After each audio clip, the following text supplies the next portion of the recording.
You ready? I look so light skinned. Oh, shoot. Welcome y'all to Let's Talk About It, Division of Reality in our podcast with your boy DJ Reality and your boy Sid. What's good with you, Sid? What's going on? Not much. How's everything going? Life is good? How's life treating you? Life is good. Thanksgiving was well. Went well. Yeah, had a good time, man. It was good food, good eating, man. That ham. Oh my God, I'm glad you enjoyed it. Yeah, that ham was on point. I mean, everything else is good too, but that ham, I grabbed some extra. Oh, so well, hey. And them turkey wings is on point too. Everything is good. I enjoy cooking. I enjoy cooking. Let me make sure my mic is, y'all. I'm sorry. Okay, yeah, I enjoy cooking, so okay, I get joy out of that. See everybody come around and just have a good time, eat well, and I'm good. I'm good. So let me ask this question. I'm gonna jump right into it. This doesn't necessarily have to be with any of the topics that we're talking about, but like for cooking, like, do you think that's? Well, I mean, you may say yes, but why do you? I'll just ask why instead of do you think. But why do you think that makes people come together more than just like you?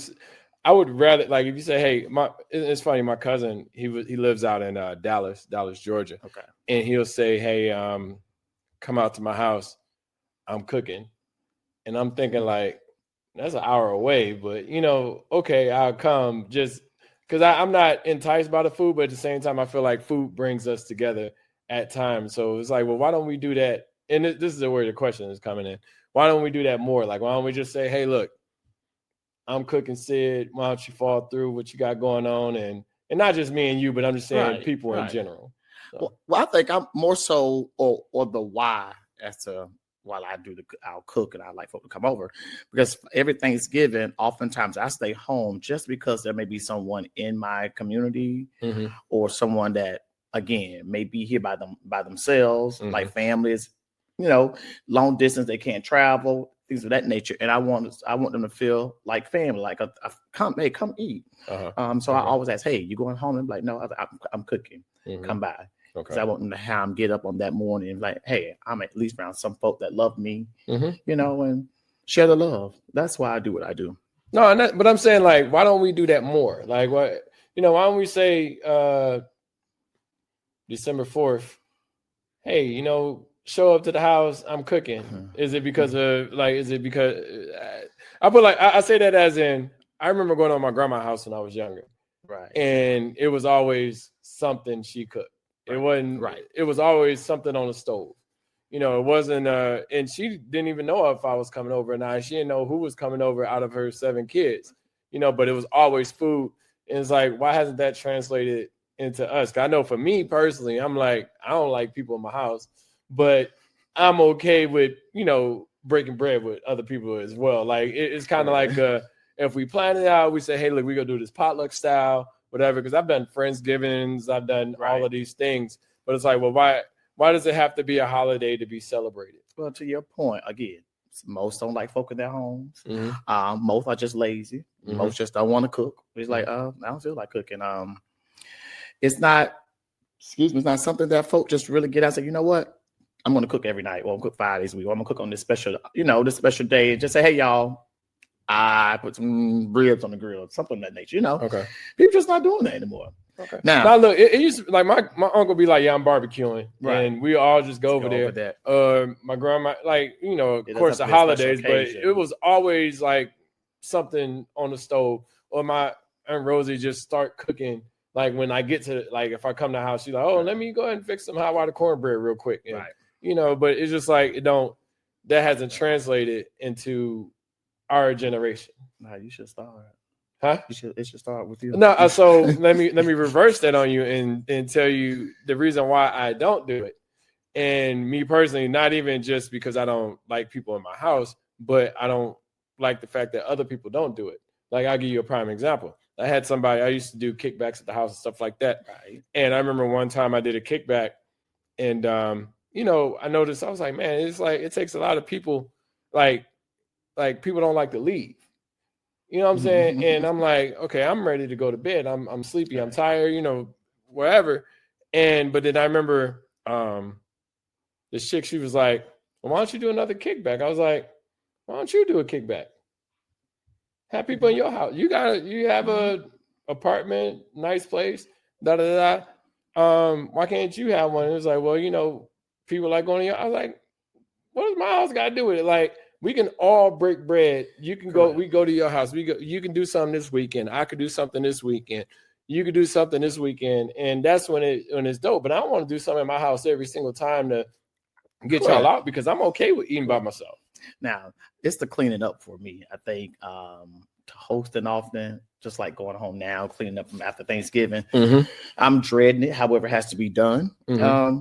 But I think, I would say oftentimes, like my friends here, we do a lot of kickbacks. Like we would choose someone's home, or we doing like a spades game night, or some type of kickback, which is we're eating. Like, hey, mm-hmm. my friend Troy said I cook. It takes me, I cook. Come mm-hmm. back. All right, I'm coming. Just bring a bottle. Mm-hmm. Hey, keep the party going. Yeah, see, I used to love doing them in Michigan. Like we used to just, hey, look, what y'all doing? Fall through. Right. that was fun. You know what I'm saying? But like down. I mean, I guess with COVID and stuff like that, is kind of like. And then coming out of that is like, do I want to have people in the house anymore like that, or mm-hmm. have people in the house? Period. Things changing now. Things are changing. We have to get back to again those old roots of mm-hmm. doing those, having food, inviting folk over, making folk feel love. I mean, we got to get back to that. Like, I'm with it. I'm with it. Like, I mean, I literally bought my house right in the middle of COVID, so it's kind of like, nah. But Michigan, I was like, hey, let's do it. But all that being said, one of the topics that we have is trigger words. So mm-hmm. with trigger words, what's the word that triggers? Let me grab my water. What's the word that triggers you? A word that triggers. Oh, excuse me, that's my phone. It's fine. I was like, it was the same time I reached for my water. Yeah, it's fine. They can sit down for a second. I would say a trigger word. Trigger word. That's a good question because oftentimes, I'll say a trigger word for me is that word faggot. Mm-hmm. I can't stand it. Mm-hmm. There are other names you can call me. Mm-hmm. You can say that, and I don't get called that often. Now, don't get me wrong, but it's just a trigger word for me because like you're trying to go for the jugular when you use that mm-hmm. slang or that term or that word. And why? Mm-hmm. What makes you feel compelled to just call me that? What is something about me? Like, and then that's when I want to get into like the. Yeah, I was about to say, how does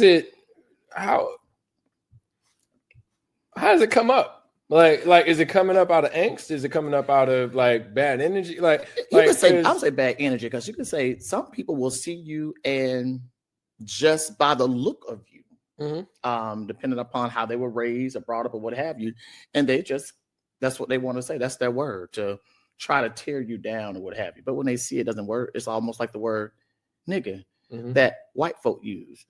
To me, I'll tell folk, that's not a trigger word for me. I don't mm-hmm. care. That's all they have. That's the only ammo they have to try to get us to, mm-hmm. React. Mm-hmm. But is it on site? I mean, and I know you said it's not a trigger, but like, I feel like, I don't know. It's just like, bitch is a trigger word for me. Like, we might as well just fight. Like at that point in time, like, not, but at the same time, it depends on how you're using it. Like, we like, bitch, please. I'll be like, okay, whatever you just, but you be like, man, you a bitch. And I'm like, damn, why I gotta be all that? But I'm not fighting. I take it back. I'll tell you. Yeah, but it's just how it's the intent. Because I've seen people get offended by female or by retarded and it's like, so why is that word is such a trigger for you then? Because you feel less than, you feel like they just punked you. Like, why? It's the intent. It's not really I take the power from the word every single time, and that's why I don't get offended by, like, if I talk to everybody the same way. So if I be like, bitch, please, like, a woman go take that the wrong way, and I don't like, not to say that is right or wrong, but a woman is gonna take it differently than when I'm saying it to a dude. Yeah, like automatically, and it's like, well, is that a triggering word for them just because that's what they were called back then or before, or that's something that I don't know. It's just a hard one to decipher because, like I said, we all got, like, I got called a bitch from a woman one time, and I was just like, wait a minute, what part of the game is this? Like, and it was intent. And it was only her who called it to me, called me that as well too. And I was like, oh, okay, cool. It wasn't like I was I was like, you know what? It's time for me to go. That's what you was acting like that day? No, I literally like it was time for me to go. It was 4 o'clock in the morning. And wasn't nothing going on. And I was like, you know what? And I told her straight up, I was like, hey, look, I could either stay here and be a bitch or I can go home and be a man. And I left. No. Okay. You know? Well, so, but I'm saying, but it didn't trigger me like I have to fight her, but it just triggered me to say, you know what? This ain't the type of person that I'm fucking with just because of the intent or the energy behind the word. Right. You know, so because I'm just, but this is my thing, right? I'm just like, well, how are people using gay terms loosely? Like, I mean, just to be like, I'm trying, like, faggot or something like, why are they, I feel like the intent is already there. You know, it's like if I'm just joking around with like, man, bitch, you crazy. Like, I'm just, you know, like I'm just talking. Right. But if I'm like, I don't know, I just replaced the word. I'm like, faggot, you crazy. Like, who, like, I don't really see, I still see that there's some offense or some intent or energy behind that that's not good energy. Again, matter of fact, where was I? I was by Tacos and Tequila on Ponce. Mm-hmm. And there's a plaza that has like the Home Depot, I love Home Depot and all of that there. So again, me and some friends were actually just walking by the Home Depot. That's all we were doing. Mm-hmm. Now, I can't remember what I had on. Probably on some shorts and a fitted shirt, something of that nature. You know, what the fuck you want? And again, this dude walked by this man. This man said, "You faggot," and all of us look because don't know the man. Mm-hmm. What was it about me that made you just say that to me? Like, and I just looked at him. He was angry in his face. We just kept walking. Like, okay, but like, whatever. But I'm just literally trying to figure, like, what if y'all just swung on him?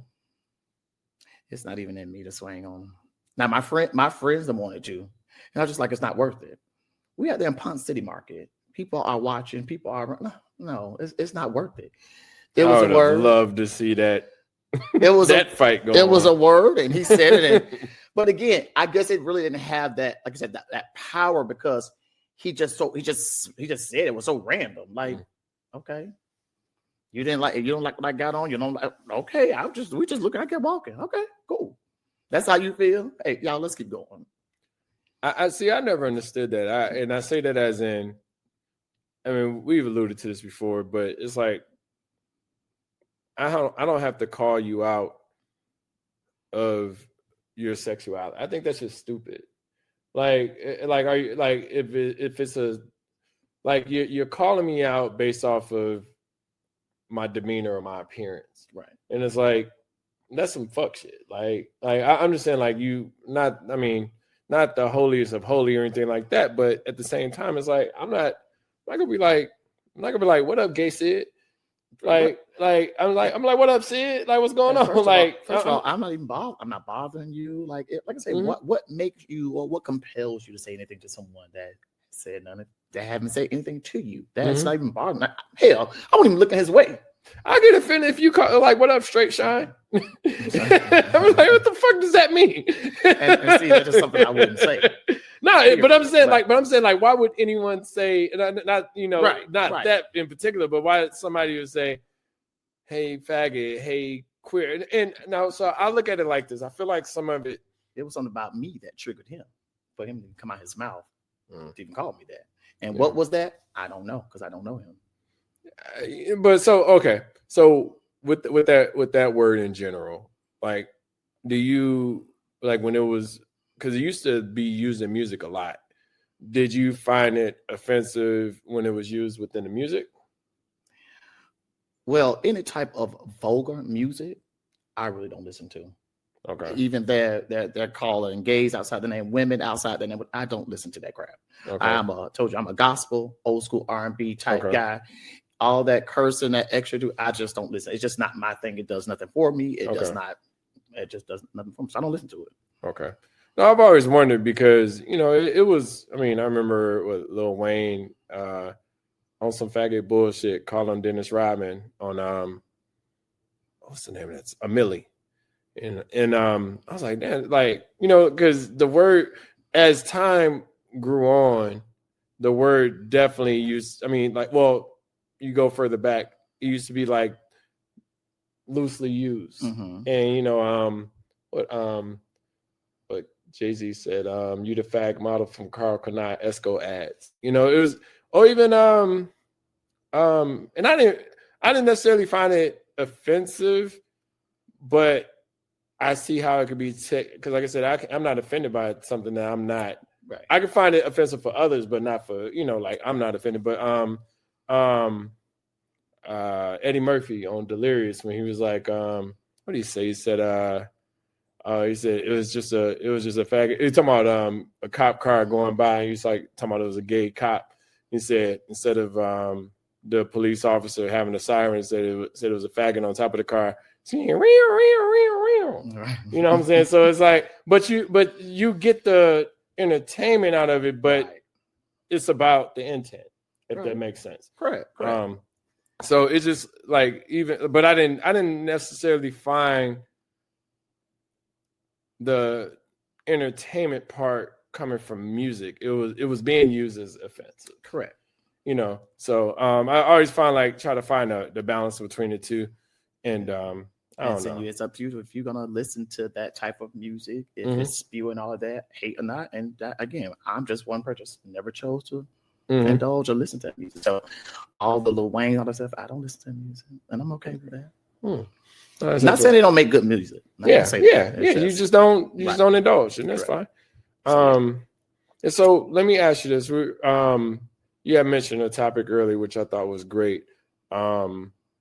You say you're better in your 20s, 30s, or 40s, or what was your best years? My best years, and I would say my 40s. Like now, this is like I'm in my prime. I would say I'm living my best life. Kids almost grown. I do well for myself career wise. Life is good. Like I don't care what people think. I don't care how they view me. I don't care. If you're not doing those 3 F's, I don't care. Okay. So again, when I view people, I see people I'm out with, or I engage with them. I have fun with folk. I try to find the good in front of it, and find the good in everyone. However, if I feel that bad energy, I go my way. I go and I mind my business, and I go my way. It is simple as that. But again, these are my best years. Like I've met some dope people and had some amazing opportunities. Connect with you. I'm just having a good time. I'm living my life. My kids are super excited about me and my life and what I do, my lifestyle. My kids, they love me. They love that. At the end of the day, I'm still their daddy. They support me. They love me. I can ask for a better life. However, is there some work that needs to be done as it pertains to my family? Oh yeah. Like I said, again, connected with more cousins, and because I've always been distant. Been distanced due to my lifestyle and what folk have said in the past. Now at this age, I really don't care. How do we bridge those relationships and we mend all of that? And hey, feel how you want to feel, but that's on you. Keep that to yourself. So I'm gonna give you my response, but I want to piggyback off of the mended relationships. How do you decide which relationships are worth mending and worth not, or not worth mending? I said with me, it's all about, like I said, engaging, reaching out. Like, okay, are you receptive? If you're not receptive, okay, cool, I get it. Okay. There are some years that's passed, and we may not be the closest siblings or relatives or what have you. I mean, and I'm okay with that. I'm at this point in my life, I'm okay if some families like, what, you're just not, the energy I want to be around. Okay. Okay. And vice versa. I'm okay with that. I will not subject myself or place myself around a bunch of chaos. Okay. And some of that could come from or be my family. Okay. And I'm okay with not being around that. I'm at peace. Most of the folk I deemed as my family or those that I love are friends that I met. Folk that I've built relationships with, whatever I connect with. So I'm at peace. Let me say that I'm at peace. I love that, man, because I feel like in relationships in general, like the family, they're the ones that can hurt you the most. just because they're the closest to you, and you feel like a loyalty or a responsibility to them just because they're family. Right. And sometimes I look at that as, if I don't fuck with you, I just don't fuck with you. Right. And that's okay. You know, like so give the math. I do feel like the 40s, I want to say I'm stuck between the 20s and the 40s. And the reason why I say that is I felt like I learned the most in my 20s. Mm-hmm. I learned to think without having to, not to say I don't worry about how people feel about it, but I learned how to think on my own and not be impacted by what other people thought. Correct. Like I can literally care less.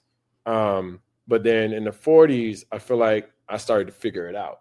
I'm figuring out life. I'm figuring out what I want to do. I'm figuring out how to control it, because I didn't feel like I was in control of it. I was doing the things that I thought should have been done, and I was doing them in the best, with the best intention. Right. But I was only doing what I knew or what I've seen. You know, so I started to branch out and start doing more things. Like one of the things I did learn being younger, I was like, the world is bigger than my hometown. Right. Because like my hometown it's not small, but it's one of the larger counties in Michigan. But when I got to school just like college, it exposed me to so much where I'm like, oh, like I tell people all the time, like I only knew white, black, and Mexican. I didn't know any other race. Like if you wasn't white, if you wasn't black, you was white. Right. And if you wasn't white, you was Mexican. So I didn't know Puerto Rican. I'm talking about literally no other ethnic. You fell within them three categories. Right. But that exposed myself. I got exposed more in college to see, it's bigger than what the world that I was thinking. So then I started thinking bigger, from college and stuff like that, and moving forward. Like I feel like I learned the most within that 18 to 23, time frame. I still feel I was a young buck at that age, having kids at 25, being married at 25, et cetera. But now it's like being 45. I don't have the ex-wife, baby mama drama, the child support, all that I went through. I've learned boundaries at this age now. Like I have boundaries with my kids. Mm-hmm. Dad, I didn't pay my credit card bill. Can you pay my credit card bill? Oftentimes me, yep, they just did. I'll pay it. Mm-hmm. Now, no, you work. You have a full-time job. What do you do with your money? Yeah. I'm not. And I don't feel bad anymore for not doing so. Yeah. And that's even with friends.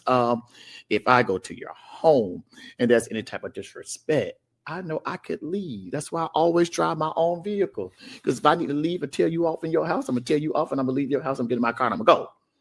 I will drive my car everywhere. Right. Me too. I just don't abide by like, oh, well, you leaving right now? Yeah. Uh-huh. Yeah, I'm ready to go. I'm ready to go home and do nothing. and I'm also learning that it's a little, it's kind of cliche to me, but we like to say it's not what you say, it's how you say it. Mm-hmm. To your point earlier, it's about the intent. Mm-hmm. However, I may say something, I may be very firm, but I mean what I said. Yeah. I'm not trying to be ugly to you. I'm not trying to hurt your feelings. I'm a love on you, but don't make me feel bad for holding you accountable, and vice versa. Mm-hmm. Don't make me feel bad, because I am. If you don't like something, that's a conversation you and I need to have. When you feel better, say, you know what, Sid, did you mean it this way? I took it this way, what have you. But again, I'm not going to apologize for holding grown folk accountable. And I will hope they. I'm not apologizing for someone being disappointed in something that I said. I'll apologize for the way that you felt and you took it. I'll empathize with that. Yes. But what I said was what I meant. I meant what I said. And it ain't like I'm not trying to, be stubborn or stern or anything like that. But I apologize for the way it made you feel. I don't want to make anybody feel bad. Correct. But if you ask me a question and I give you, because this is a problem I have sometimes with people. People want the truth, but they want you to sugarcoat it. Correct. And they don't want it. Like you say, hey, Sean, you want to go here, da da da? And I'll be like, no. You're like, damn, why not? I was like, because I said you got so. attitude. No, I just don't want to go. I said, I literally don't. Like, why you act like, what's wrong? Is something okay? Like, nigga, ain't nothing wrong with me. I just don't want to go. Correct. And it's okay. You know, so that's the problem I have with some, like, my aunt, like, taught me that, like, hella young. She told me no one time. And ever since then, I was like, damn, I can actually tell some, like 5 or 6 years old. I was like, I can actually tell somebody no and feel comfortable with it. And not, she was like, I ain't got to explain to you. And I was like, okay. And I understand that from a kid's perspective, but like from an adult's perspective, I don't have to. I mean, if I want to, I can explain it to you, but I don't have to explain to you why I don't want to go here or blah, blah, blah. The money might not be right. Shoot, I just may not want to do it. Right. You know, and I don't have to justify, like if I say, hey, I don't want to do this, all you can do is be like, okay, cool. Well, you want to do something else? Be like, oh, yeah, I'm considering, but I don't want to do that. Or allow me to tell you why I don't want to do it. And you should be open and receptive to what I have to say. You may not like why I'm telling you I don't want to do it. Yeah. But that's two things I But hate. When you tell people why, then they're going to sit up there and try to convince you that you should do it. And I'm like, no, I'm not. Look, you brought up a great point when you said earlier, or just a second ago, you said that I've already made like when I say no, right. It's not like like I'm on the fence. Like if I say no, I just literally don't want to do it. Like, and most of the time I don't say no. So if I say no, then it's pretty much defined that I don't want to do it. It's the same way as it pertains to when I'm having conversation with adult men or women as it pertains to sex. And I always tell guys, if you lead with sex, you throw me off. Don't lead with sex because I'm grown now. I'm real grown. You real grown. It's inevitable. If we're gonna do it, we're gonna do the do. Mm-hmm. However, if I say I don't want to connect with everyone, so I'm just not sleeping with you, I'm not sleeping with you. Period. Mm-hmm. I'm not trying to hold out. I'm not trying to be a goody two-shoe. I'm not trying to be any of that. I just don't want to connect with you. Yeah. Period. And I never got that part too. Like trying to convince somebody, like if you don't want to do it, I ain't got to do it, and I'm okay with that. And you mad because I don't want to sleep. That's what it meant. You mad? Mm-hmm. Why are you upset? Because I choose. And so it's okay to have your choice or your right. but the same that you have your choice to say no. Correct. I have the right to say no the same way. Absolutely. So and that's why I never said like I'm not going to even like ask someone like, hey, we go get down da da da. Like even if they say no, then I'm like, all right, cool. Like I don't. You don't have to convince me. Like, hey, look, I'm waiting to get married. Hey, look, I'm waiting for this. Like, I can give a shit. Right. Like, just like, but just know. But I always say this though: if you say no, then it's on you. Right. I'm not going to come back to you again and say, hey, let's do that. Like, I'm not going to be the one. I'm not going to be the rapey person. Like, I'm not going to be the one that's trying to convince you at that point. Like, you've already made your decision. So now the power is in your hand. And I'm okay with the power being in someone else's hand to make that decision. But that's the two words that drives me crazy when adults have that type of conversation as to, I just want you to be honest with me or communicate. Mm-hmm. Grown folk do not know how to be honest and they don't know how to communicate effectively. Mm-hmm. They don't. Mm-hmm. And a lot of folks say they are communication. That's the first thing. Relationship, communication. Baby, you got mad because I told you no. Yeah. But it just throws me off. So people don't know how to talk. Right. People don't know how to talk about problems. Like people, I want to say all people, but some people just, they hold it in. And then it could become a thing. And then it's like, well, so now it's like, it's you against them. It's like, I don't want this to be a beef. I want this to be a relationship. So talk about it. Like if you don't want to do something and I do, then if we don't, like if we, I guess, quote unquote, agree to disagree, I want to do this, you don't, then we got to separate, and it's okay. You know? And it's okay. And that's why I always, oftentimes you'll hear me say, I say I have friends, and folks like you use that word friend loosely. I say no, because when I'm in relationship with people who like my ace boom cool, my dogs that I know they love me, I'm in relationship with them. Mm-hmm. When I call you my friend, okay, you're my friend. I may know you here and that we may not speak, we may not, but I'm in relationship with folks. So those that I'm in relationship in, and they know my character, there's certain things I can disagree with you, and you and I can go back and forth about something. 10 minutes later, because you my boy and we are in a relationship, I see you more than just somebody just out on the street. We'll be blow up. What's up? We still talking. There's no beef there. Yeah. Let's communicate. Okay, we disagree. So what? Mm-hmm. All right. That's how you felt about how I felt about this half conversation. You, my friend, you know me. You know I would never do anything to intentionally hurt you. Mm-hmm. That's why I would hope someone that knows my character and someone that loves me know that about me. But we don't have to agree on everything. Though. Correct. That's the difference. Like you, it's great that we can have 95% of conversations, right, and there's no smoke. Or there's no issue, but of course it's going to be the 5 or 10 or 15. But that's the thing is you got to find those types of friends, correct, where you can have a like I don't want to argue with you 50% of the time, correct. Like I don't want to argue with you 30% of the time, But like I mean, not to say that you wouldn't be a friend or not, but I'm just saying like I just don't want to have it where we're always disagreeing. Correct. Like we don't necessarily have to agree all the time, but hell, we got to be kind of like-minded to be around each other. Absolutely. So, and I'm that friend. I'm that friend that you're not gonna always like what I say. And it's okay. But the dope part about that is like knowing that of letting you be who you are. Correct.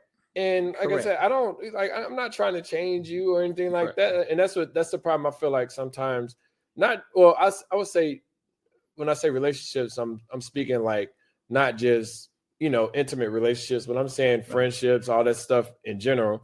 Is like just understanding the people like who you interact with. Like when I talk to you, like you can say something and I'll be like, all right, nigga, well shit.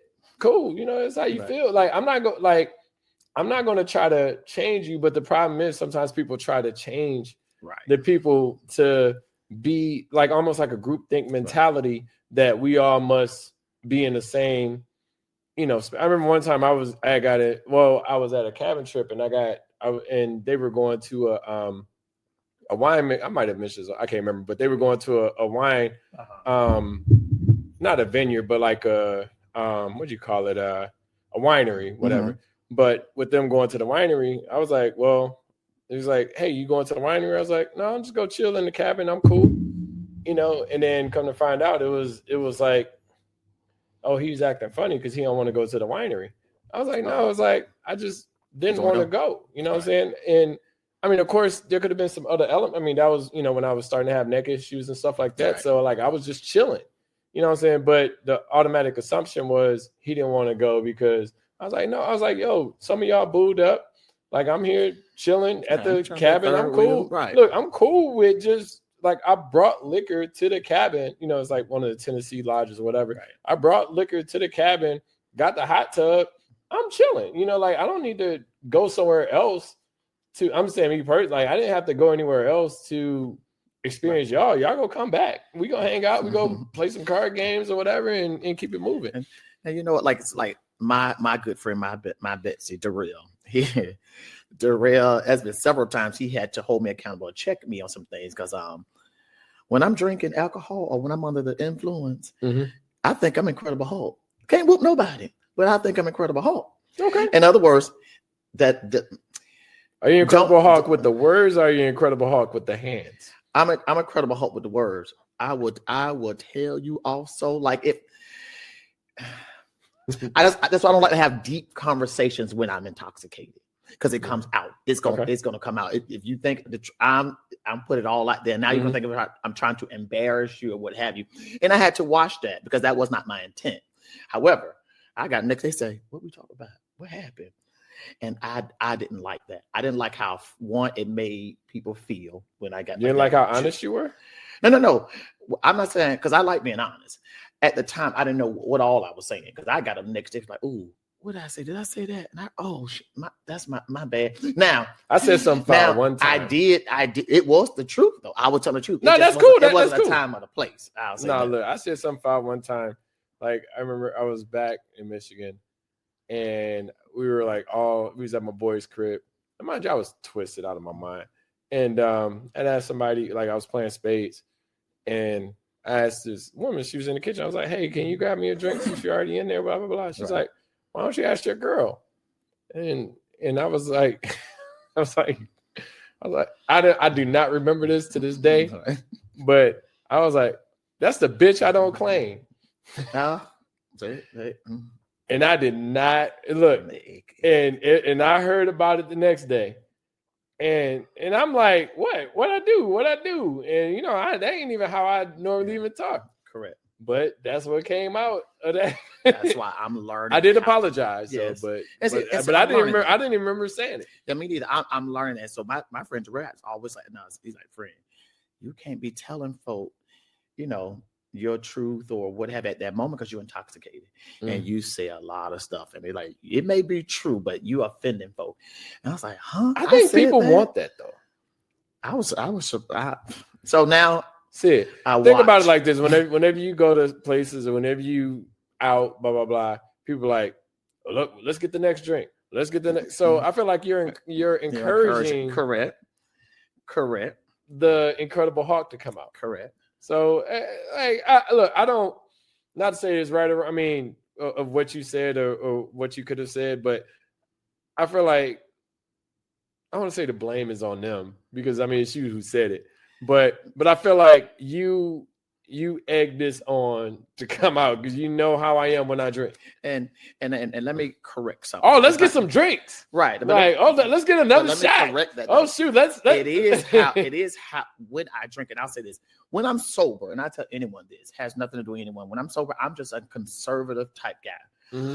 I don't bother no one. I don't say much unless we're having a conversation or I'm engaged with doing something. Or like I said, I just don't. Mm-hmm. I'm quiet. I'm home. I keep to myself. When I'm intoxicated, it flows. And it's not that I have to be drunk. No. Mm-hmm. If you want my opinion on something and me to be open and honest, if I'm drinking alcohol, that's the perfect time to act because I'm not gonna hold back. In other words, I'll hold back when I'm sober. Mm-hmm. I'm just like, I probably can't even muster up the words right. Not even tell you because I'm not even my mind. I'm focused on the stuff. I'm intoxicated. It comes out so easy. See, I'm totally opposite. I'm the quiet. Well, I wouldn't say I'm the quiet drunk. I'm the drunk that I'm like, I think Lady takes on my demeanor, like my dog. And I say that as in, she'll just chill all day. But she be like, oh, let's do that. She'd be like, whoo!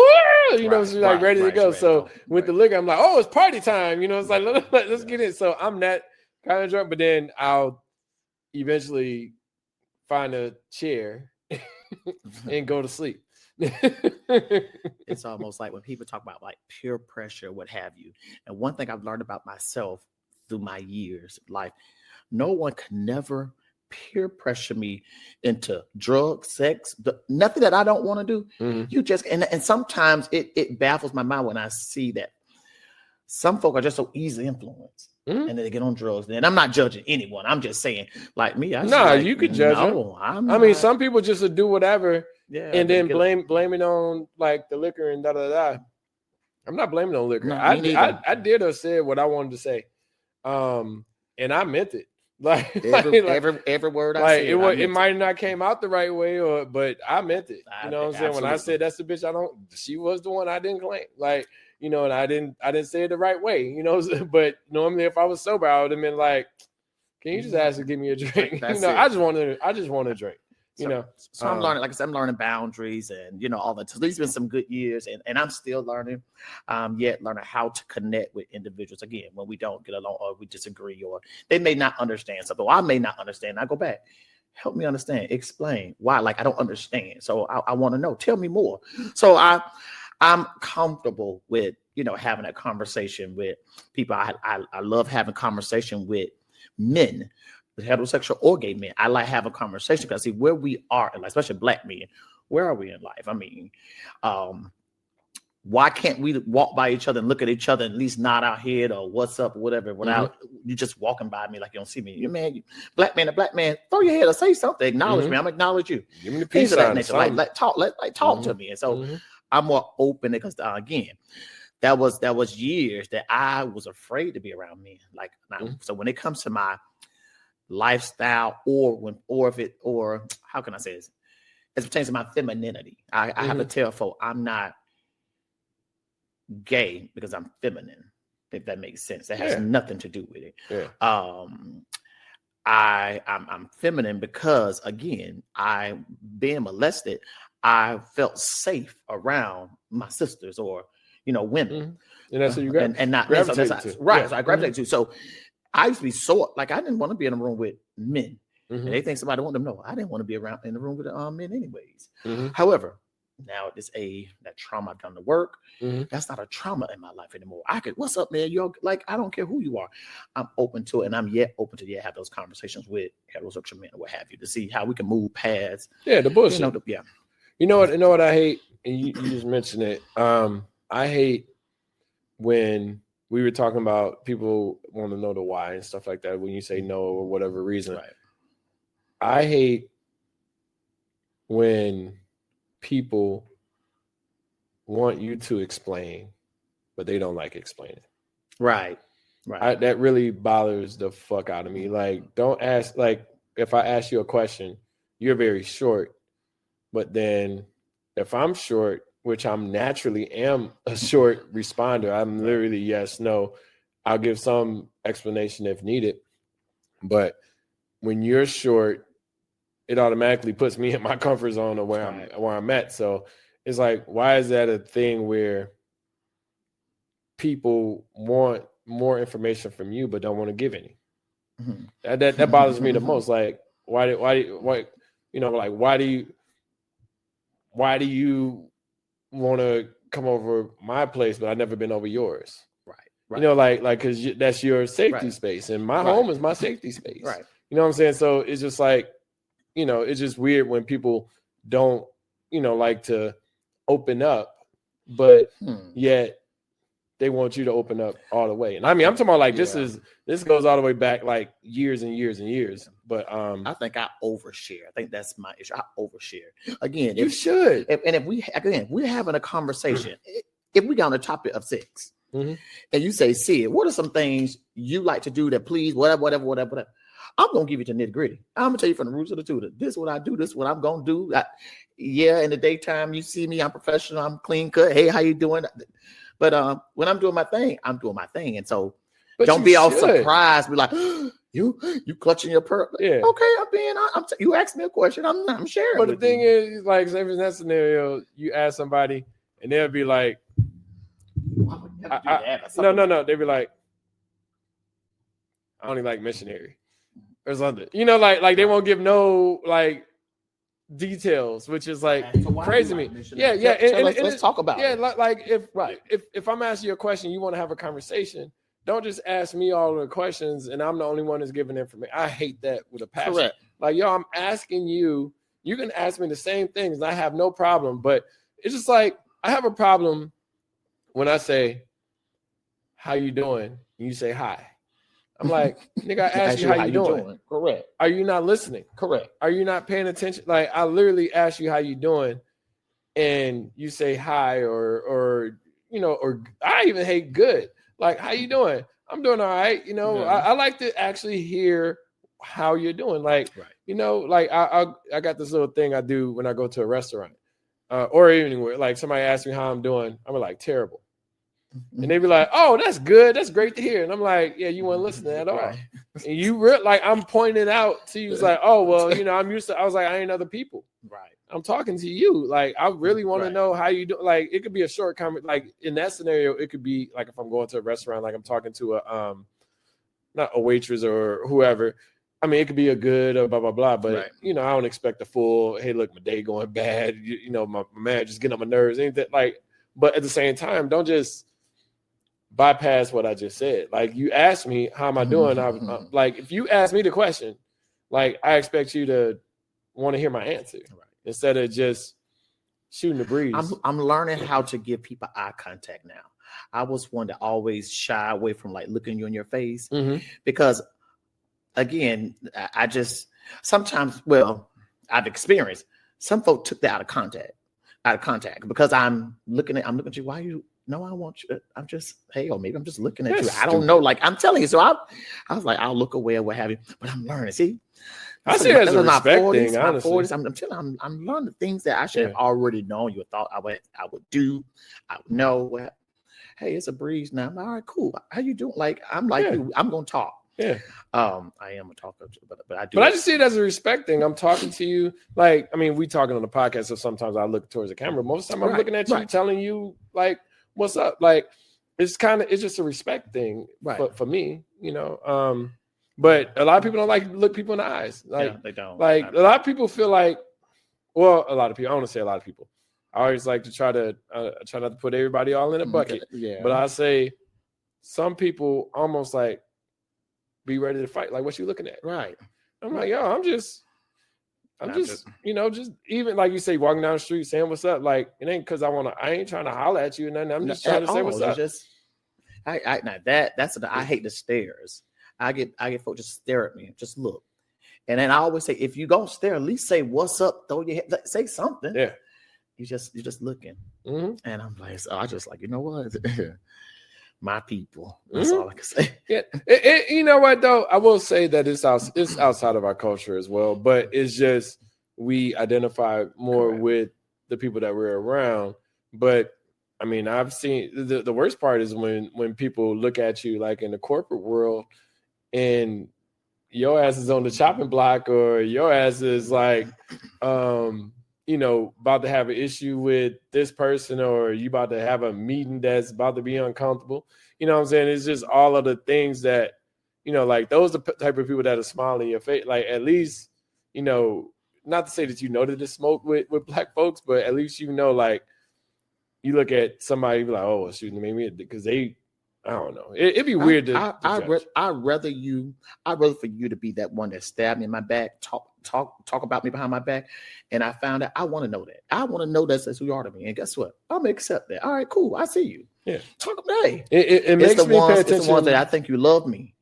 You at my house. Yeah. Uh-huh. I'm cooking for you. You borrowing money, etc. Mm-hmm. And then you talking about me. Now, see, not a problem. Mm-hmm. Not a problem. But what happened to all that love when you're trying to borrow these $100 from me or whatever you was doing? It's just I don't get fake, phony adults, and I'm saying adults. I don't get it. Just be honest. Either I like you, I don't. Simple. Again, first meeting you per se, again, still was going through because I have to go see my therapist, y'all. So she does an amazing job to help me process a lot of things. But I was uncomfortable. I don't know if you noticed, I was uncomfortable embracing you. Just because I didn't want no one else to think that I was trying to, you know, do something towards you or, you know, I was kind of distance. So it's crazy with that, right? That's one thing that you start to learn when you get older. And I learned it pretty young. Like I had to learn how to care less. And that's what I mentioned before. I had to learn how to care less about people's opinions of me just because, and I say the opinion like, you know, us, like if you's hollering or if I'm hollering, like I don't care about the visuals. It's not like you tonguing me down and nothing like that. You just saying, what's up? We talking, chit-chatting and shit. So it's like, if that's automatically assumed that, you know, like you're questioning my sexuality or whatever. Because the thing I tell people all the time, like, what does it matter about my sexuality if we ain't fucking? Correct. Like, who cares? Why do you care who I'm kicking it with or who I'm with if you don't have intentions behind it? And honestly, it's not that I'm uncomfortable with hugging you or anyone else or connecting. It's me trying to protect everyone else. So an example, and I don't want to put nothing out there, but if you had a woman friend here, what have you, certain things I'm not going to do because I don't even want her to even think that, well, why he around him? Or what's that look like? What does that look like? And why? I'm trying to protect you. I don't want anyone to say anything about you.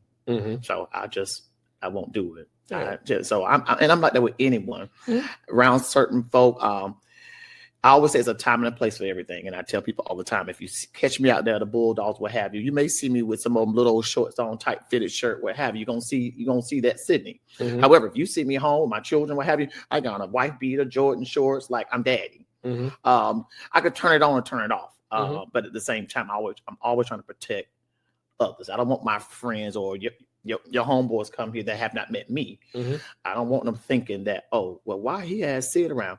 That's when you'll see me go to my own little corner, my own drink. And I want you to act like that. I mean, not act like that, but I want you to be who you myself. are. No. I'm saying like I don't care about what other people think is what I'm saying. Right. Like you could think whatever, like it has nothing to do with who I'm with. It has nothing to, like if that person questions Sid, then it's like that's insecurities in themselves. There you go. I'm glad you said that. Because I don't give a fuck about their insecurities. What I'm telling you. It's still 50-year-old, 55-year-old, 60-year-old men that, again, they may be on the, what you call like this masculine type brother. No one knows their lifestyle. They mess around or whatever that looks like. Mm-hmm. And again, around their homeboys, what have you, they're just this man. However, so I always tell them, I said, so if we go out together, if we go out to dinner, somebody gonna think something about you just by looking at me, right? You know this, right? And no, my point is, you wouldn't believe how many men I have not gone out with because of that reason. They don't want anyone to, and that's why I just I go out to dinner with you. I ain't gonna let you smash, but I go out to dinner with you. I had drinks with you and shit like that. But this is the thing about friends, right? You don't know, you might have some fun with me, and I ain't talking about in that way. Now look, this is a good thing about friends, like getting to know people just on some regular cool ass shit. Right. It's dope. I'm gonna get you hooked up. Hey, right. You know what I'm saying? It's just crazy when people automatically assume like, oh, well, he's like, oh, Sean must be, or Sid must, like, I hate that energy. Like I almost, not to say that I welcome it, but I welcome them having curiosity just because I care less about, because I don't need to answer their questions. Correct. They can assume all the things that they want. Correct. And I just always find that a bit awkward when people like automatically assume that, oh, well, me and you can't be the best of friends or something like that.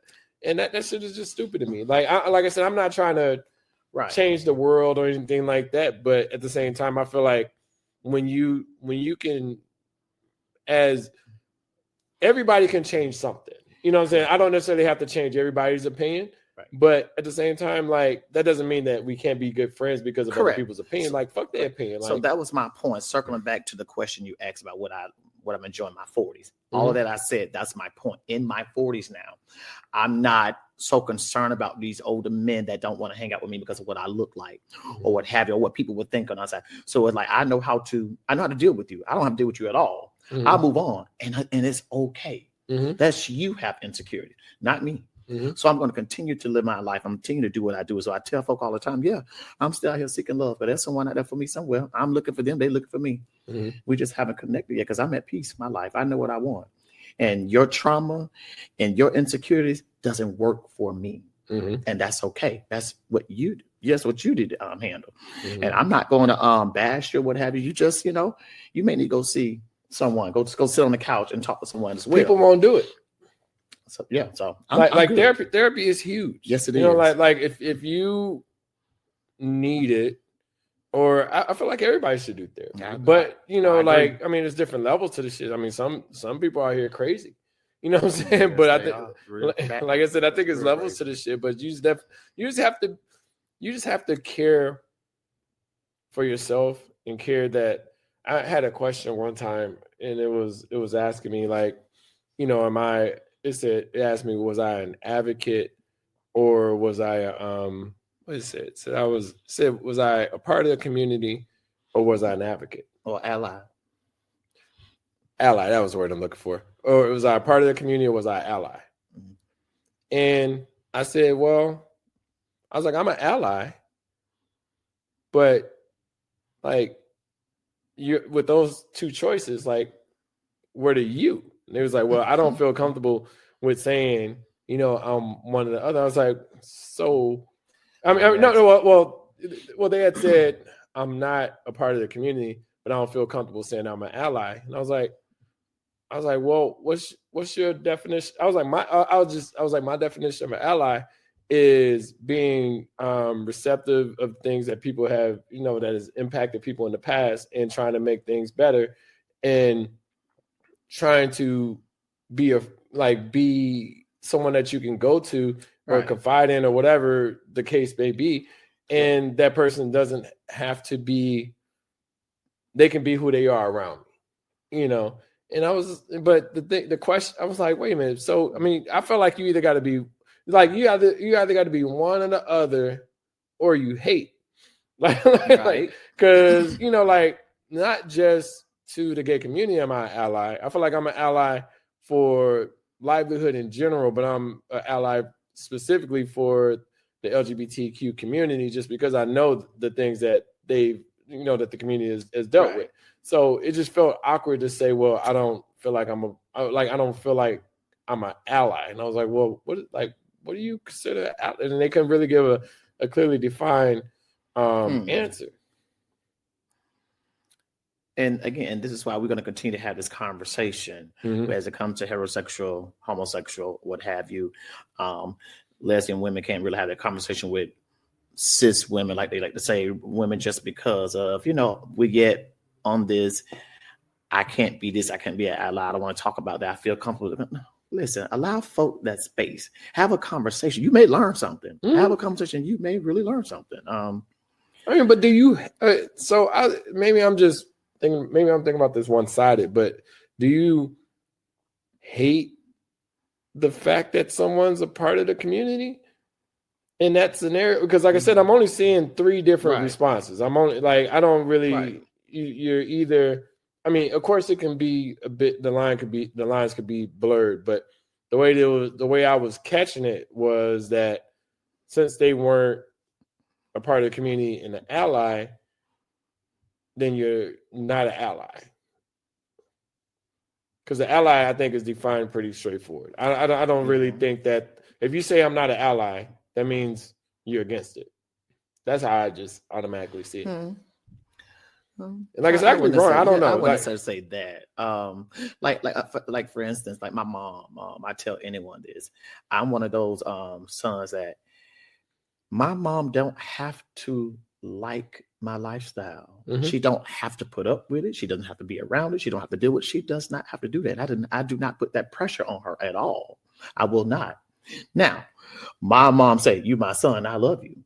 So that's an ally, right? Well, I see that as an ally. Said, "I love you," right? She loves you. I love you. Yeah. Do I have to be around all extra? No. And guess what? I have nothing but respect for that. But would you consider that? I consider that an ally. No, I think she loves her son. Yeah. It's just like I think she just loves her son, because I wouldn't say that she will want to be involved or see, but she probably wouldn't care. But I'm just saying that's just the love she has for me. But everyone is not like that. So I mean, I wouldn't say she's an ally. However, she loves me. She supports me. She will support my friends. She's open to supporting you. Okay, if that's what we you want to say, and how you're and correct me if I'm wrong. So you're essentially saying that she's an ally to you, but not as to the community. Correct. Okay, that makes sense. Now let me also talk about the community, because you use the community a lot, and I more so think it's an old school thing for me. Okay, I always tell folks I'm not a part of the community. Okay, I'm Sydney. Okay. It's just certain. I'm a gay male.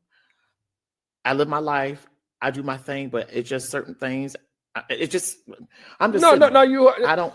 I don't really. So when I say community, I think this is the problem, right? And like, I mean, I'm glad you corrected me. This is the problem that I have in general with all of this stuff. Like I said, I get why it's like that, but I don't like that it's like that. And I say I don't like it that it's like that. Like, we find ways to segregate ourselves, whether it's sexuality, whether it's religion, etc. And those are the problems that I have. Like I told you, when I talk to you, I don't talk to you as gay Sid. I talk to you as Sid. I don't talk to you as Sid from the LGBTQ community. Correct. I talk to you as Sid. Like I don't think about none of those communities or your sexuality when I talk to you. And I say that because, again, I guess this is something, well, me and my therapist, we're talking through, because I have these, I wouldn't even call it like a phobia, but I'm yet dealing in that, I'll say that trauma as it pertains to, you use the word segregated. Mm-hmm. I'm a black male, but it's hard to connect with Black men. Mm-hmm. I'm a gay Black male. However, sometimes it's hard for us gay Black men or women to connect with those gay white men and women. So it's like so it's all these so sometimes, like myself, I just keep to myself. I don't want, if I see you, hey, how you doing? I give you a hug, you want a drink, I just keep going. Mm-hmm. I don't get into all the fluff of it, because this is why, even after this election, this is why I'm just kind of, and I love to see Black people, we're chilling. Mm-hmm. We're tired. Like, people are tired. I don't want to keep dealing with that. If I see my Black brother and sister, I'm going to always try to acknowledge support or whatever it is. I don't care if you're straight or gay. Mm-hmm. You church boy, because I'm a church boy. Mm-hmm. I support it all. I'm there because, again, I want it reciprocated eventually in my life. That someone's gonna say, you know what, we see what I'm here for you. I support you. I don't care who you are. And that's just where I'm at with it. So I don't get caught up in all this, because I'll say, because half the time the gay community is not for us. It just, people. It is what it is. It is what it is. I just find ways to love. How can I love you? Mm-hmm. Regardless of who you are, how can I love you? And that's how I live my life. That's it, because I just hate the separation. I really hate finding. So I was watching this Dave Chappelle. It was on his stand up, but he was talking, and he always borderline, because the trans community always have an issue with him. He was saying that it was a joke about him and his wife. It was actually, he said it was a true story, but like him and his wife went into a bar. And some lady came up to him and someone put out the camera, and he's like, "Put away your camera, old bitch ass nigga." Mm-hmm. And then come to find out, the dude, like, he was gay and stuff, right? So with him being gay, it was he was like, "Oh shoot, did I just trigger something just because he's like, I call everybody bitch ass nigga, right. But it's just with him." And then he was like, "Well, he said the guy was like 6'5", like 250, 300 pounds, something like that." He's like, "Well, I'm just going to have to fight." And then he said the dude put out his phone, or had his phone out, and called 911. He was like, and that's the difference between like you being considered a minority, like within the community, right, and you being a white person calling on the Black person, understanding like minority relationships. And I was like, that was a unique take on how he went at it, because it, like, the way the joke was structured, just because it was like, well, you turn on the white person switch. You know what I'm saying? Like, because if that was a gay Black man, most likely they weren't going to call the police. It wasn't going to be let me call 911, because the police, what he was saying is like, the police is going to have to separate or figure out who was Clifford, or whoever the one that whoever started the fight. Right. But it was just I like the take on the joke, but it's just like we always find a way to separate ourselves, whether it's sexuality, religion, etc. And like I said, I care less about your religion. I care less about your sexuality when I can have a conversation with you. Now, if you just got like a wild conversation, that's okay to agree to disagree and be like, yo, I don't have to be a friend with everybody. You know what I'm saying? Like, I could talk to you, and hell, I don't know if you remember, but soon when I talked to you at the house picnic or whatever, I was like, man, your story is a podcast. Right. I was like, this is a conversation. Like, I love like me and you, the conversation that we were having. I was like, this is a podcast of the conversations that we can have. So it wasn't even like, let's have a gay podcast. Like, it was just, let's have a podcast and talk about the things that we have problems with that we see like that from balance. Both sides. Yeah. Like I said, it's unique. And these are the conversations we need to continue to have with other, like I said, straight people, gay people, Black. We need to continue to have the conversation and to hear things like this. Again, some of us are open, like I'm open to have the conversation with anyone to learn. I'm open. Let's talk about it. And so it's difficult sometimes because, again, people are just not there already. And then I guess my issue with that is, well, you're 50 years old. When are you going to be ready? You're going to be 80 and still when you. They're not. I think, you know what? I'll put it like this. I remember one point in time, and this is kind of in my head, like, and it wasn't against the woman that I was dating, but I was worried. It was an Indian woman I was dating, and I was worried that when my mom met her, that she would like she wouldn't accept it. My mom was like, man, come on, like, but like it wasn't like I was like holding her off or anything like that. It's just we had never like when we started, going to each other's houses and stuff like that, it became, like, oh, this ain't no big deal. But I was like, damn, I ain't never brought nobody that wasn't black to the house. You know what I'm saying? So so I'm like prepping myself in my head, like, how am I gonna handle this when she comes to the house and like what jokes and and be like, hey, don't worry about they just tripping. No problems at all. Like everything is cool. My son is dating this white girl. He's 17 and he's like I FaceTime with them. We talk. Mm-hmm. However, my only concern was him at their house. I said, wait a minute. I need to go visit my parents. Like talk to them. I need to see if you're in a safe environment, because they can have my son out there in the woods. Mm-hmm. Hell no, my black son. I just so I'm cautious. I'm like, wait, hold on, but they're good people. Mm-hmm. They're good people. So I'm like, all right, cool. Mm-hmm. So I have nothing to get. I'm like, okay. So you're still 17. Hey, you got your life. No, that's cool. I love it. So let me ask this question. We had this is probably the last topic that we got is that was about like how do you set your goals? I'm trying to figure out a better way to how did I write it in the I don't like that one. When you set your goals, like how do you make sure that you get your goals accomplished? I'm what's the word I want to use? Because being a Pisces, I'm an overthinker. Mm-hmm. I overthink everything. Mm-hmm.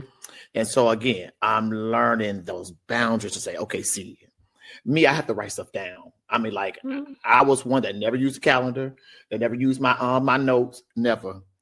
Now I have a planner. I got a whiteboard in the other room. I have to organize my day. I'm telling you, you know how much that does for me. I have to organize my day. Even for work, I'm going to this store. And I stay on schedule with them plan. I'm like, all right, see, that's what you have to do. Because see, me, I have so much going on, I forget. Mm-hmm. And I'm like, I set this goal and I forgot about that. And it's like, nah. So now I write everything down. It's in the calendar. I schedule emails. Yeah, me too, yeah. I do that now. Yeah. I am very, I want to say very organized, but I try to make sure that I don't miss anything. One thing I had looked at the other day, and I was like, damn. Like I told you, I just got a certification today. Right. And I had looked back and I was like, when was the last? Because I got two certifications, or I got three now that I got within the past month. And I was thinking, I was like, damn it, like I haven't gotten a certification in my profession since 2018. And I was like, wait a minute, like if this is something that I'm fully invested in, it's something that I want to do, continue on within my career. Let me make sure that I'm continuously growing within the profession. So I was like, okay, now let me lock in. That's why, people say, oh, you getting all these certifications, da, da, da. I was like, yo, like I invest in myself. Right. And when you invest in yourself, say I paid for the certification today, it was $400. Paid $400 for the certification. If that can get me extra $10,000 to $20,000, if it give me extra $5,000, the cost, was it the ROI on that is crazy. Correct. But I say that as in I like within my goals, I have on my whiteboard. Well, actually I have a nephew. I have his spending on a whiteboard, but we can talk about that another time. Mm-hmm. But I had on my whiteboard, I was like, okay, I'm gonna do this on Monday. I'm gonna do this on Tuesday. I'm gonna do this on Wednesday. And this is what I'm gonna do for the next 2 weeks for this certification to be able to get this done.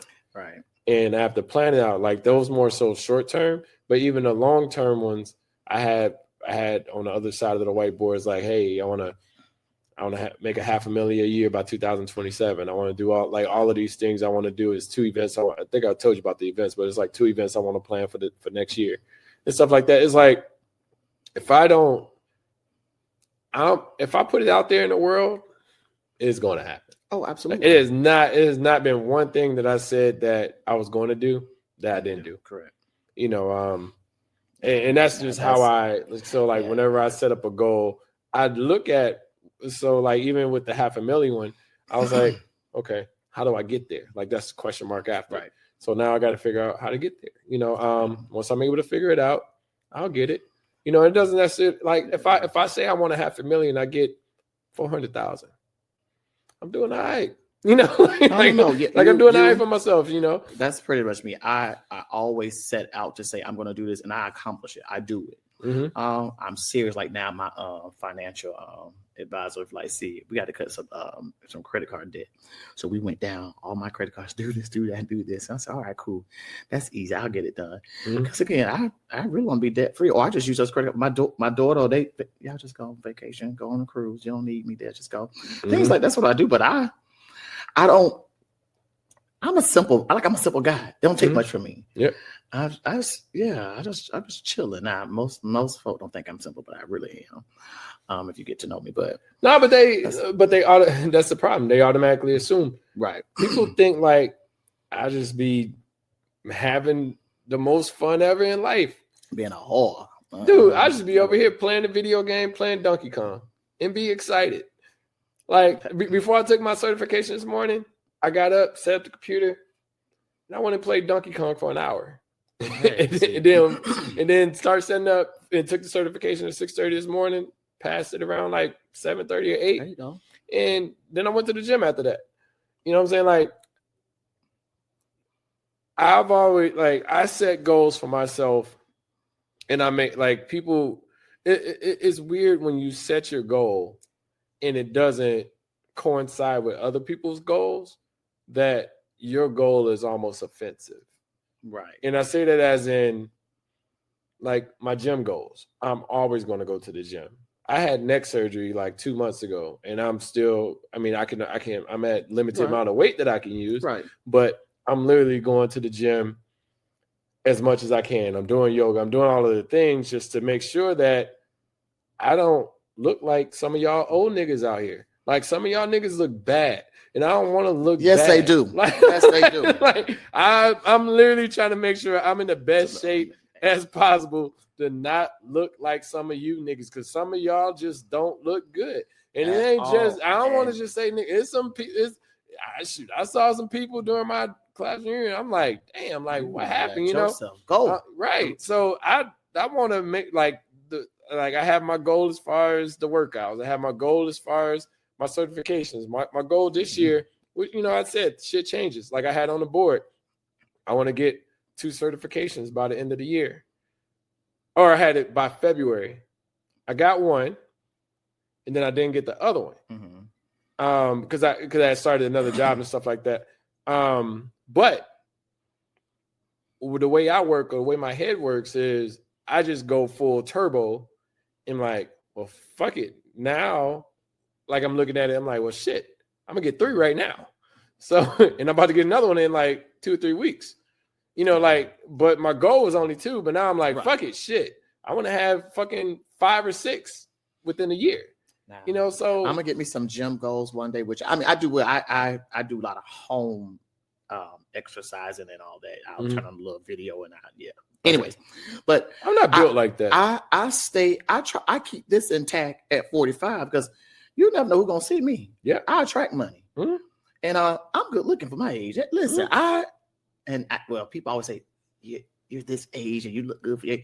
Sometimes it's like, that's an indictment, you know, But I used to get the 20s. Now I get, you're 42, 40. I'm like, nigga, 48, but it's okay. But it's almost, like I said, it's crazy when I see these, what we call these YNs, whatever. Now they don't look as good as me. I got my hair, even though it's always been low. I always had low cut.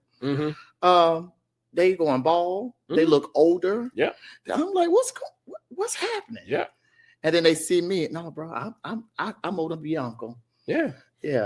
I think it's probably I think it's the drugs or all of the shit that they do. I don't know. Let me say no to drugs. Because I'm looking at some people. I'm like, damn, you only 36. Like I'm 48 and I got a full head of hair.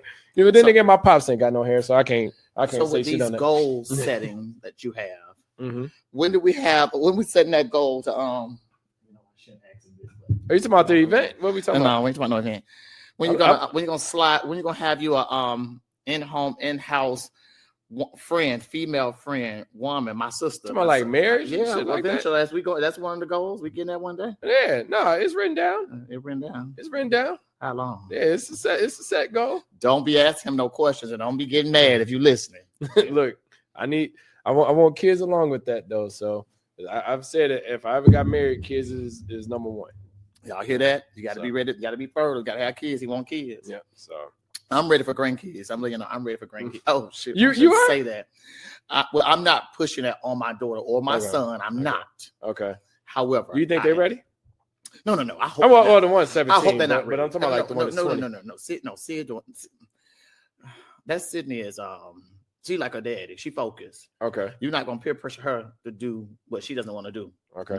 Sitting on play. So, yeah, she like her dad. However, I am ready. I wanted more children, but now my kids are older. 20, 17. I don't want to start over again. I don't. Changing diapers, buying formula, all that. But no. Sleepless nights. No, I don't miss it. Now, with a grandbaby, I can do that because I can give back to their mama. There you go. They go back home when I'm tired. But yeah, but look at it like this. Because your kids are at home with you. They can do. You can help them out. I'm saying they can help you out. Help me out. The diapers and everything that you was talking about, but then they just be giving them back to you. No, Sydney's not even playing that. She be like, no, daddy, no. Sydney's no. But I am ready. I wouldn't mind adopting. Honestly, I wouldn't mind. Okay, but it got to be I want a toddler. Okay, and raise it from there. Yeah. I don't know if I can do like above like 5. Yeah, I could. Yeah, like above 5 is. Maybe I'm just used to them TV shows, but it seemed like they always had to go find their original parents and stuff like that. Yeah, they can't. We talk about mental illness a lot, and you see some of these kids. I don't think I'm ready for the disrespect some of these kids come with. They quick out the mouth. See, I'm old school still. I come from a time where you got hit with a crutch or an extension cord, and if that was CPS or Child Protective Services in my day, I ain't know nothing about it because we got beat. It was there. Oh yeah, I know they were there. It's just they didn't. I didn't know the number. No, but it was more of a. You didn't want. I didn't get that many whoopings because I didn't want to catch the belt. Right. I've caught the belt, but it wasn't that often because of the I don't want to say intimidation, but it was from the fear right. of how long I was going to get whooped. Most of my whoopings wasn't like, like more than 5 minutes or more than 2. Get whooped for 5 minutes is a long time. So I would say probably 15, 30 seconds, if that. But I'm just saying, like, I was more so intimidated or letting down the people that, because like say if I got whooped at my uncle's house or my aunt's house, that means I'm in trouble though. Like it's almost like you're in solitary, while you're over there until you go home. And then you might get a whooping when you go home. Again. So it was another thing. I think the fear and the intimidation is needed, but for some it don't work. My biggest fear was to get a whooping. So I didn't want to get a whooping. But if you took my Nintendo, oh my God. I was ready to fight. It instilled the fear in me. I didn't like whoopings. I didn't like spankings. I didn't like all that. But again, I caught some crutches and some stitching cords and some frying pans, some skillets. Yeah, I don't call it all. I remember every single whooping I got. Yeah, you didn't get enough to remember. I remember them from who? I remember them, I remember every single one. And I didn't spank my kids that often though. I have good kids. I'm blessed to say I have good kids. You can pop them.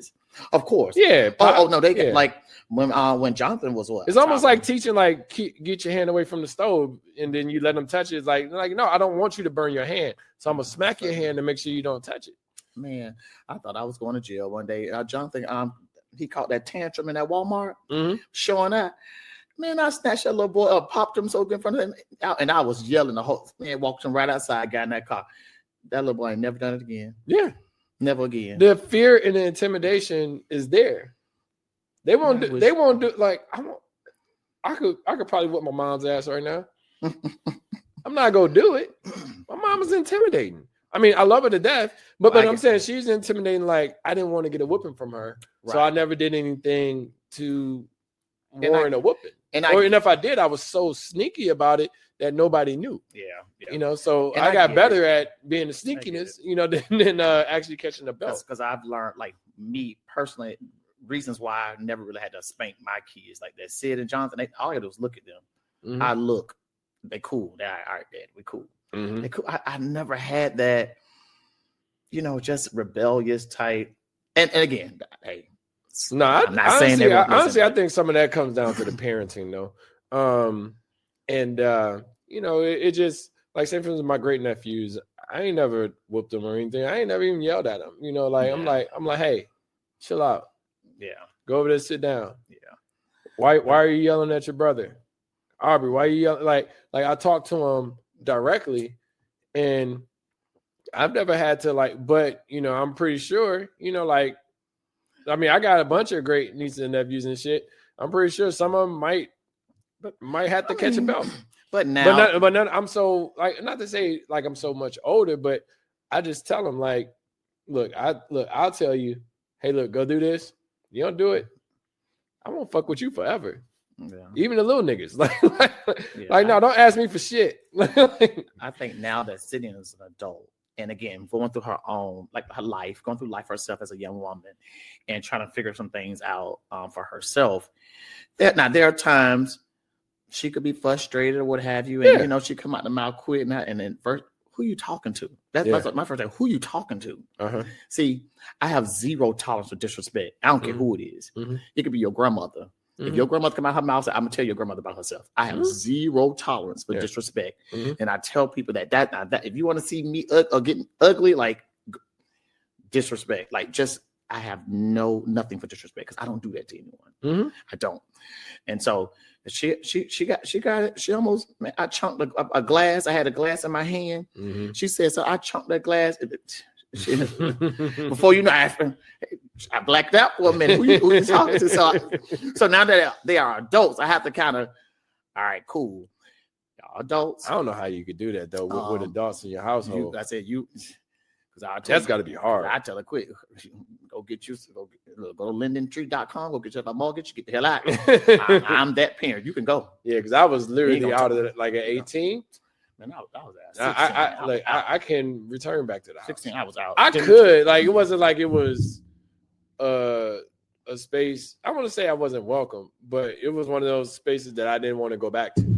I was like, I love my mom and all that, but I was like, I'm not a child anymore. As long as I'm under here, it doesn't matter if I'm 12 or if I'm 24. She's going to try to be the same parent or older person, matriarch, whatever you call it. Right. Now to me, and I was like, nah, I don't have, I would go rent a hotel quick. I ain't got to stay. My grandmother put me out at 18, said, you have to go. Mm-hmm. And I had my car. I got my car. I packed my car up. I was living in my car until a friend of mine offered for me to stay with him in his one bedroom. Mm-hmm. But I had to go, and I have not been back home since. Yeah. Well, no, I lied. Let me go back.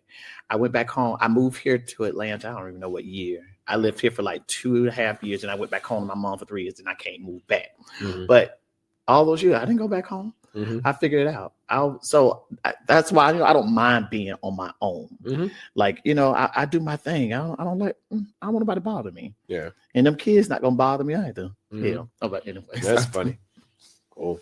All right. Well, thank you all for listening to Reality or Not podcast. Let's talk about this with the homie Shantae, aka DJ Reality, and the homie Sid. Sid, you got any parting messages? Send us some topics. What would y'all like for us to talk about? It could be anything, because I'm pretty much open book. So, but thank you for tuning in. Watch, peace. All right, talk to y'all later. Peace.